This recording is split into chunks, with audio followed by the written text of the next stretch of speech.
The Olympian figs, they're doing well. Second year on them. Planted these fig bushes in 2024, spring of 2024. They're doing nice. They have probably 60 or 70 figs on them spread throughout. Need cooler temperatures. In my experience this year and last year, you need the cooler temperatures to make the fig fruit ripen. So last year I made a video in November and I'd picked some figs, and I'd picked a couple sporadically before then, but we've had unseasonably high temperatures this year. So our first average frost date is October, and we haven't even had a day under 40. So we're a fair bit away from frost.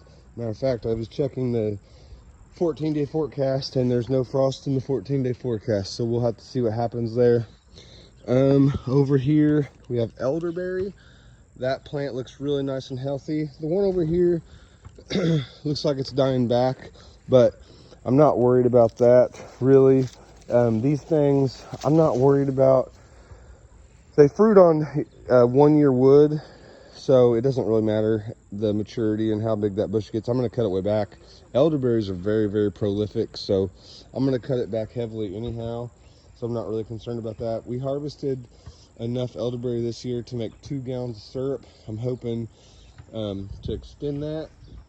My thought is, because I have some blueberries over here, my blueberry plants never do well. This one, half of it died.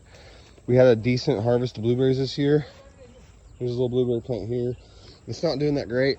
I think what I'm gonna end up doing is just taking cuttings off of this elderberry here, making another elderberry here, and just making this back row elderberry, because elderberries are very good for you and they've been really easy for me to grow. Whereas these blueberries have just been a freaking challenge. I'll tell you what, if you want a challenge, try to grow blueberries. So that's the truth.